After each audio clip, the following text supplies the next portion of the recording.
నందు ప్రియమైన సహోదరి సహోదరులకు యేసుక్రీస్తు నామములో శుభములు. దేవుని యొక్క నూతనమైన కృప మీకు కలుగును గాక. ఈరోజు దేవుడు మనకిచ్చిన మాట సామెతల గ్రంథము 12వ అధ్యాయము 18వ వచనము.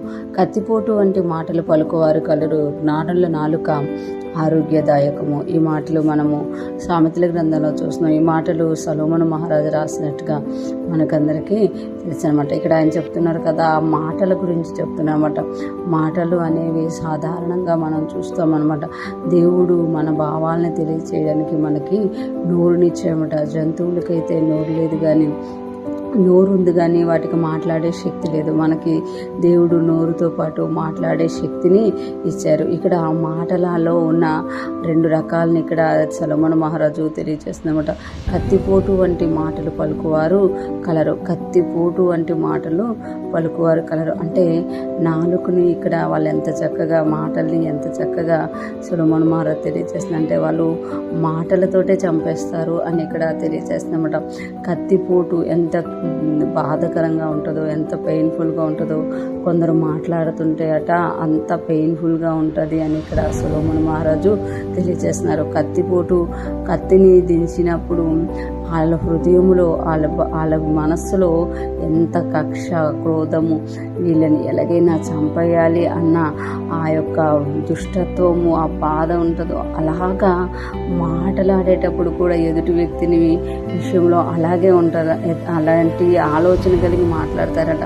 అంటే ఆ మాటలతోటే ఆ వ్యక్తిని చంపేస్తుంటారు. ఆ మాటలతోటే ఆ ఎదుటి వ్యక్తి అభివృద్ధిని చంపేస్తుంటారు. మాటలతోటే ఎదుటి వ్యక్తి యొక్క ఆశల్ని చంపేస్తూ ఉంటారు. మాటలతోనే ఎదుటి వ్యక్తి యొక్క భావాలని చంపేస్తూ ఉంటారు. మాటలతోనే ఎదుటి వ్యక్తి యొక్క అంటే ఆ యొక్క అభివృద్ధి కావచ్చు, ఆ యొక్క ఆరోగ్యాన్ని కావచ్చు చంపేస్తూ ఉంటారన్నమాట. మళ్ళీ మాటలే అవి సింపుల్గా మాట్లాడేస్తూ ఉంటారన్నమాట.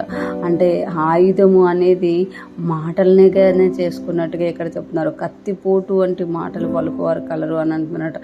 అంటే కత్తిపోటు ఎంత పదునుగా ఉంటుందో, ఇట్లా దించగానే ఎంత పెయిన్ఫుల్గా ఉంటుందో అంత పెయిన్ఫుల్గా, అంటే ఈ లేడీరా బాబు ఇలా మాట్లాడుతున్నారు అనే విధంగా కొందరు మాట్లాడుతుంటారంట. కానీ కింద చెప్తున్నారు కదా, జ్ఞానుల నాలుక ఆరోగ్యదాయకం.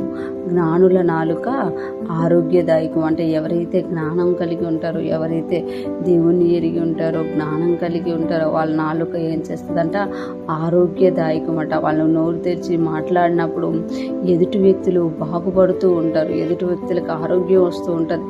వారు ఏ విషయంలో బాధపడుతున్నారో, వారు ఏ విషయంలో తప్పిపోతున్నారో, వారు ఏ విషయంలో ఇబ్బంది పడుతున్నారో, వాటన్నిటిలో కూడా జ్ఞానుల నాలుక ఏం చేస్తుందంట, వారికి ఆరోగ్యాన్ని కలగ చేస్తూ ఉంటుందంట. ఆరోగ్యదాయకం అనమాట. వారు మాట్లాడుతుంటేనే ఆరోగ్యము కలుగుతుంటుంది. వారు మాట్లాడుతుండగానే బాగు చేసేవారిగా ఉంటారన్నమాట. ఆదరించే వారిగా ఉంటారు. ఇక్కడ చూస్తే ఇద్దరు మనుషులే, ఇద్దరు మాటలే ఆడుతున్నారు. కానీ ఒకరి మాటలు ఒక వ్యక్తిని చంపేస్తున్నట్టుగా ఉంటే, ఇంకొకరి మాటలు ఆ వ్యక్తిని బ్రతికిస్తున్నట్టుగా ఉన్నాయన్నమాట. ఈరోజు ఫ్రెష్ మన్నా వింటున్న ప్రతి ఒక్కరూ జ్ఞాపకం చేసుకోవాలి, మన మాటలు ఎలాగ ఉన్నాయి. మనం మాట్లాడుతున్నప్పుడు ఎదుటి వ్యక్తికి పెయిన్ఫుల్గా ఉంటుందా, లేకపోతే ఆరోగ్యాన్ని కలగజే